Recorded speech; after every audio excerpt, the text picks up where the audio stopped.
Hello, everybody. It's Watachi.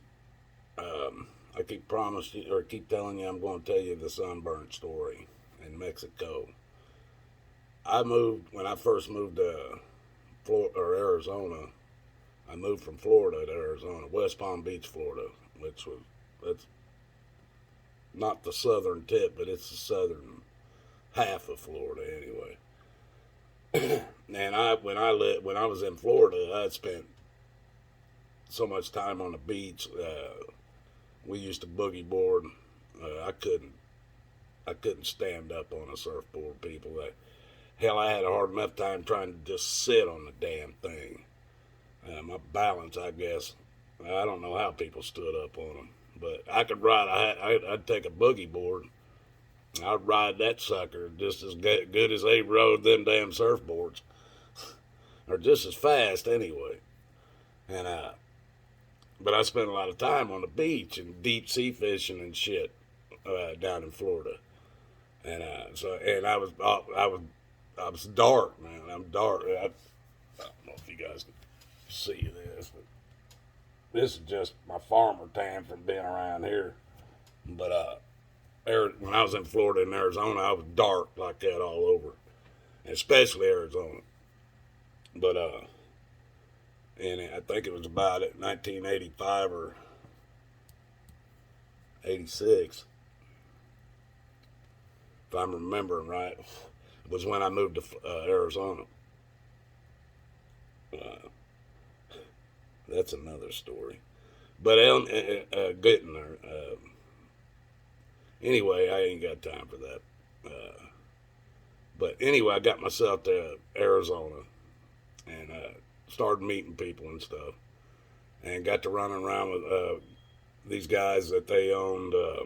They owned garages and tow companies where they tow truck drivers. They hauled everything from big rigs to pulling you out of the ditch stuff, you know.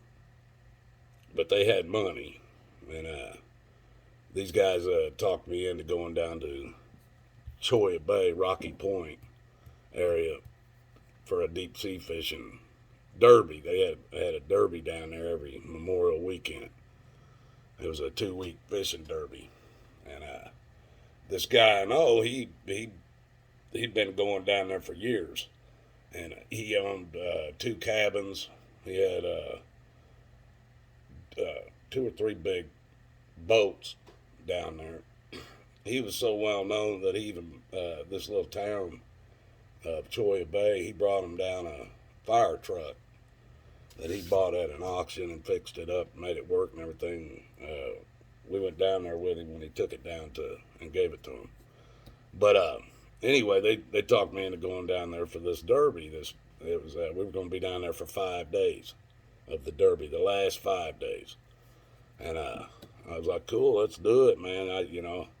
And they said they was telling me, look, I don't know if you've ever been to Mexico or not, but you're gonna want to bring long pants. You're gonna want to bring long sleeve shirts, hat, big hat, stuff. And I was like, oh yeah. I said, man, I've been living out in Florida, living on that beach out there, man. I can take any of that sun. I ain't worried about that damn sun.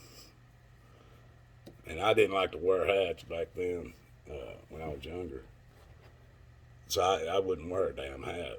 And so here I showed up, man. I've got short sleeve shirts and shorts, regular shorts and flip flops, and that's it. These guys are like, man, we told you needed to bring that shit. And I'm like, man, I'll be all right. And was I wrong? People, we went out the first day of a 5 day trip. We go out on his boat, and now these boats, they were sitting on their trailers at the cabin, and there wasn't no phones down there, and this was before cell phones, before we all had cell phones. But what they did is they had CBs in the cabins, and we would call down to the bay. They had these vehicles that were lifted up. The motor and the car, the person that drove it was off about 20 feet off the ground. But the wheels were down, the wheels were on the ground, of course. That's the stupidest thing I ever said. The wheels were on the ground. Where was I? Oh, anyway, we got on his radio and we radioed and told him we got 2 boats and we're wanting to go out. And all we did was put our shit in the boat and get in the boat. They come up and hook up to the boat with these vehicles that they've got. They made them. But then they hook up to them and then they drive you around, take you down into Cholla Bay, right down in the water. And they drive you out far enough with this car thing they got, and to where all you have to do is they unhook your boat. All you do is fire up the motor and just drive off, and they take your trailer back up, and park it on the bank. And then when you come back in, you radio them from the boat, and they bring your damn trailer back out, and you just pull it back up on your trailer. They lock it down, take you back to your cabin. You don't even have to get out. And but they were going. We call them, tell them to come get us. We got 2 boats going out, and I'm getting in. These guys got long sleeve shirts, these big old floppy hats, man, and shit. And but they were Mexican, so they knew how to do it. I should have listened to their asses, but I thought I knew everything. Hell, I got in there like I am. Like just short sleeve shirt, shorts, and flip flops, man. Now we went out. We'd go out to this reef, and we had hand lines that we fished with, and they were basically it's bigger than a weed eater line, a lot bigger than a weed eater line. But we had a piece of wood that was cut like an H, and then we'd take these hand lines and wrap them around those boards, and they had handles on both sides so you could hold that damn thing, And that was basically your reel. You would reel it in on that, reel your line in on that thing. But we had some big old hooks, people. There was, this big, and we were running squid on them and fishing for grouper and shit. And hell, I'm out there. It's sun, just hotter than hell. It probably, I'd have to say about 120. We're out on the ocean. We were at least 25 miles out. You couldn't see land anywhere. Hell, I'm getting hot. We're drinking beer and shit, fishing. I'm getting hot, so I ripped my shirt off, jump in, kick my flip-flop off, jump in the water. I'm swimming around. Oh, yeah, man, them guys are all covered up, long sleeve shirts on, shit, and they're looking at me going, shaking their head. And I'm having a good old time. That was going to change real quick. By the time the day was over, man, I was bright red. Everything bright red. Or by the time we were done fishing anyway. And by that time, I've got my shirt on. I'm trying to keep the sun from hitting me anywhere. I got my towel wrapped around me in places, trying to cover my head. Shit. I'm so burnt up. And I didn't realize how bad it was going to be. But we got back to the cabin. And man, I am burnt from head to toe. I mean, I'm serious. I couldn't sit down. I couldn't lay down. I was hurting. And I brought a half a gallon of vodka. We brought all of our own beer and liquor and shit with us, but I brought a half a gallon of vodka. Some other guys brought Jack Daniels and shit, and I couldn't drink none of that. So I sat down. The only place I wasn't sunburnt, folks, was where my sunglasses were on my face. But everywhere else, man, I had third-degree burns, blisters all across my forehead, all down my cheeks, my shoulders, my back, my arms, everywhere. I was burnt, buddy. I mean, blistered. First day. I sat at that table. Now, what I ended up doing, I ended up drinking a lot of that vodka. I think about 3/4 of it. But I realized that because of my sunglasses, my eye wasn't sunburnt. The palms of my hand were not sunburnt. My elbows were not sunburnt for some reason. And there was about that much of my ass where my shorts had covered it that was not sunburnt. So I pulled a chair out at this table to where I had it out far enough to where I was just sitting at the edge of the chair where I was sitting on what I wasn't sunburnt on. I'm sitting there like that, doing shots, just trying to get enough in me that I could go lay down and go to sleep. The first night into this 5-day vacation, man, I'm slamming them damn things, and finally, I end up falling asleep, folks. I put the palm of my hand right here on my eye like that, my elbow on the table, and I was drunker and shit, and I fell asleep like that, man, sitting in that chair at that table. Now let me describe this cabin to you. It was a 2-bedroom cabin with 1 bath in it. Had a tank up on top of this cabin that catches rainwater. Now this rainwater, after it's caught in this tank that sits up on top of this roof that is sitting in about 120 degree temperature all day long,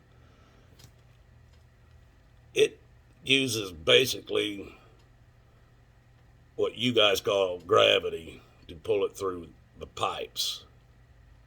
There is no pressure coming out of it. The shower, it feels like if you get in under the shower, it just feels like somebody's peeing on you. Basically what it feels like. And there is no cold water. It's only whatever the temperature it is coming out of that damn tank. There was no air conditioning at all. At all. And they wasn't going to let me sit in that damn truck with an air conditioner in there the whole weekend, or 5 days. So, people, I wake up the next morning hung over like you would not believe.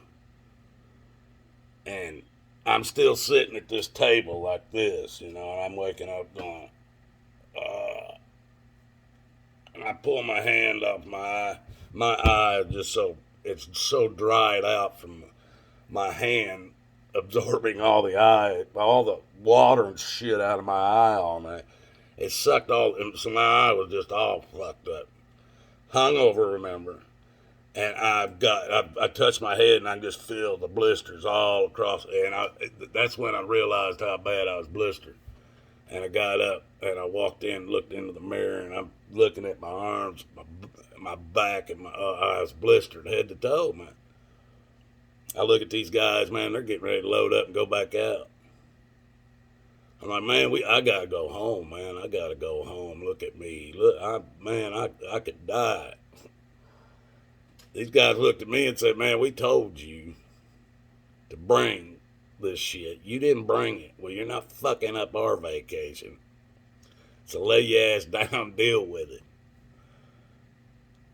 And I did for 5 fucking days, folks. I dealt with being blistered like that. And ended up, that was it. That was the first time I went. The next time I went back, I went about 6 years in a row with them down there. And for that same derby. But I had the right stuff the next time. Now, one of the other times we went down, this guy that had all this money and had them cabins and shit, his boat, and this guy hooks into about an 8-foot shark. It's a great white. I guess it was. That's what they said it was. I don't know. I never mess with no sharks. But he got this thing hooked, and he wanted to keep it. He wanted to definitely get a picture of him with it. He was about my size, about 5'7", about 180 pounds. He had some muscle to him.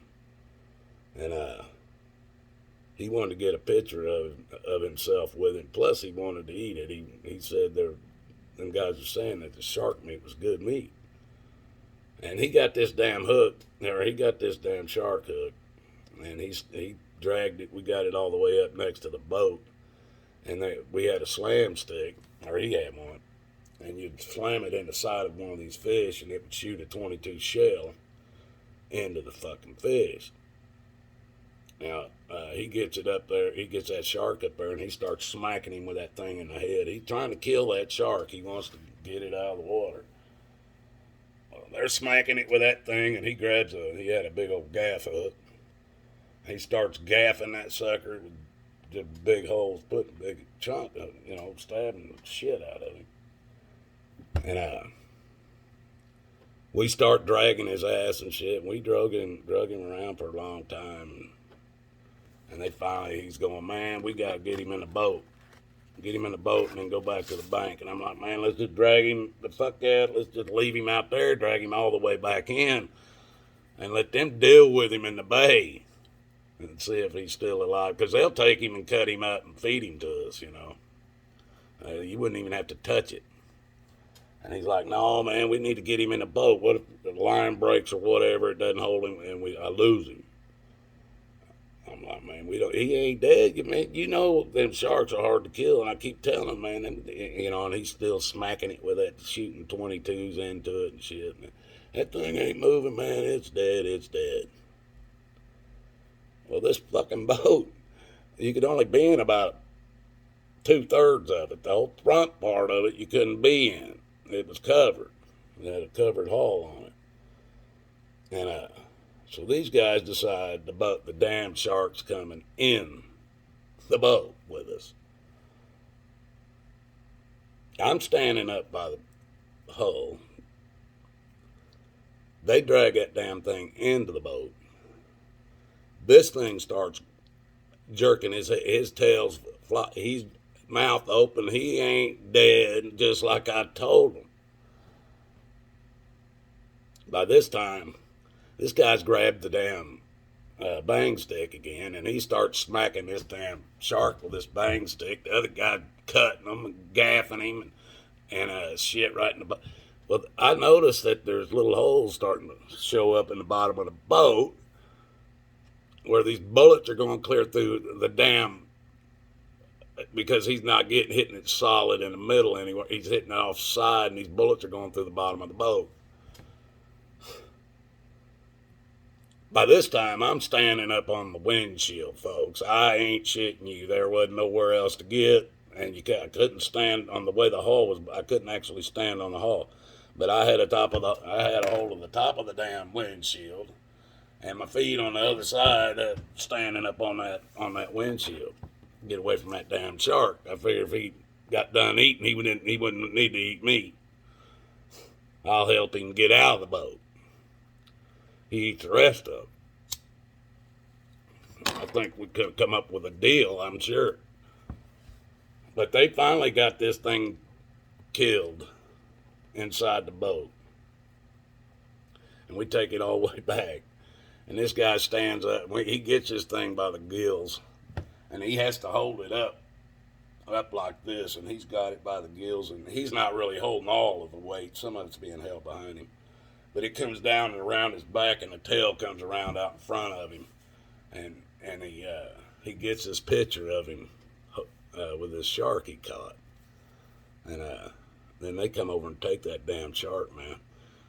But at the end of the day, everything that's caught for the Derby, they had chefs over there waiting for it to come in. They're cutting that shit up, putting all kinds of shit with it. They do a big fish fry, free fish fry for everybody in the Derby. Everything that was caught, it's killer, man, killer. Plus you got free shrimp coming in right off the shrimp boats right there, man. You can get, I think we were paying like $5 for a 25-pound bag of these big blue shrimp, coming right off the boat. So we ate good while we were down there. Never had that problem with the sun burning again, though. But that's my two stories about that. You guys, you have a good one out there. Make no mistake, God loves you, and so do I. And the only way out of this is through Jesus Christ. Please knock on that door. I love you.